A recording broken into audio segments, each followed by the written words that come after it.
Hello and welcome to Debsy's Cosy Kitchen. I hope everybody's well today. I thought as the weather's getting colder, I feel I'm getting a cold as well actually, so I apologise if I'm a bit sniffly. I thought I'd make a lovely chili con carne.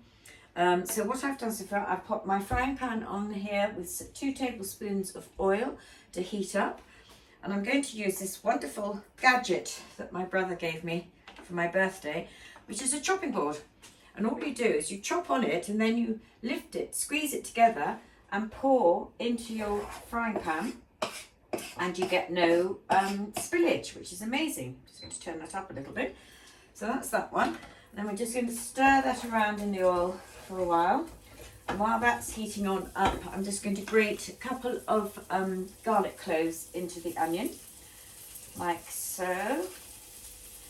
I think I'm going to treat myself to a different grater actually. I always see these lovely ones people use on television, and mine never seems to quite work very well, so it may be something that I look for. So that's the garlic going in, like that. I'm just going to turn that down now. The onions are beginning to sizzle. And just gently turn that all around and cook them till a little bit golden. We're going to cook this chili in the slow cooker today, which is lovely, but you prep everything in your frying pan earlier. You can cook it in the pan if you don't have a slow cooker, but that is entirely up to you. So we put the onion and the garlic.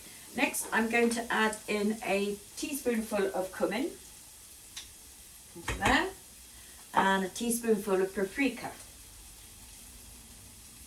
like so, into there, a little bit more. There we go.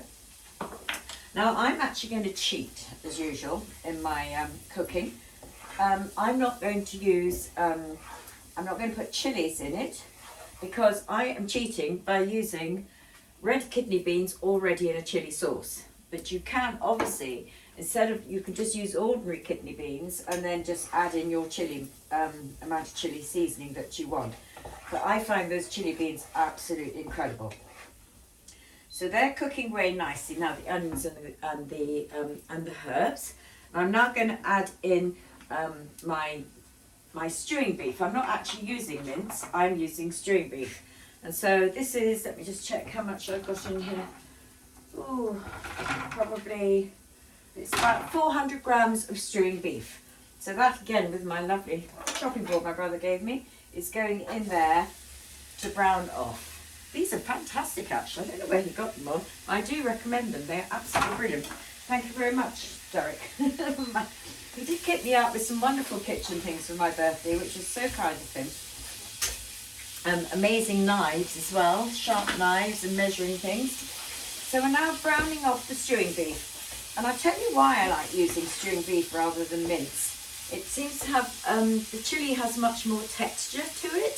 And I believe that originally it was made with stewing beef and not mince. Mince, it just seems to, I don't know, everything seems to disintegrate slightly. And that's why I like the stewing beef.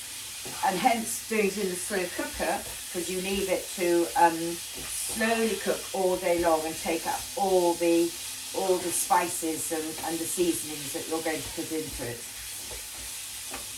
So that's all brown now. I'm going to turn that off. Now I'm now going to transport this over into my slow cooker and then start adding the sauce ingredients. So that's, paprika. It's clearing my nose actually, which is probably quite a good thing. Pop that back over there, the oven's off. The next thing I'm going to add is 1 tin of chopped tomatoes. Straight in. And also, it sounds strange, but a teaspoonful of sugar to make the tomatoes nice and sweet.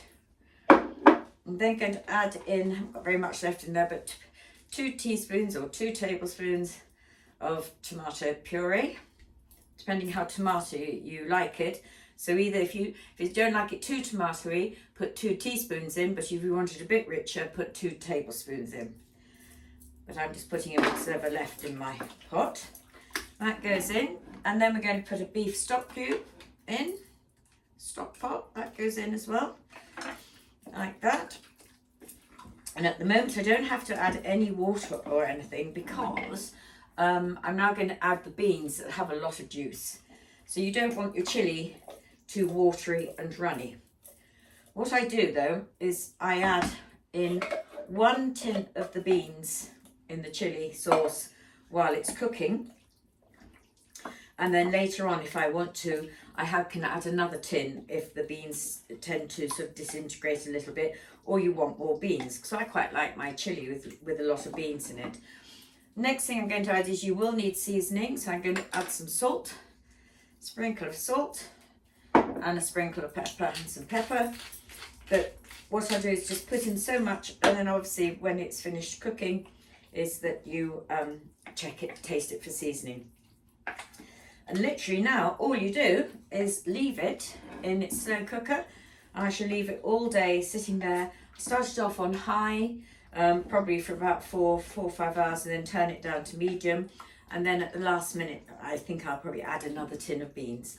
And this I'll serve up with rice and some sour cream on top of it, and it'll be absolutely delicious. Or you can serve it, if you don't want rice, you can just serve it chili with tacos, or of course chili hot dogs, coming up to Bonfire Night, isn't it? So you could have lovely hot dogs in your hot dog rolls with chili on the top of it and some sour cream, whatever you like on the top of that. But I do hope you enjoy your chili, and please make it because it really is delicious. And if you don't use it all, it freezes beautifully as well for the following day. But in the meantime, enjoy what you're eating and cooking today in your kitchen, and I'll talk to you very soon with lots of love from Debs.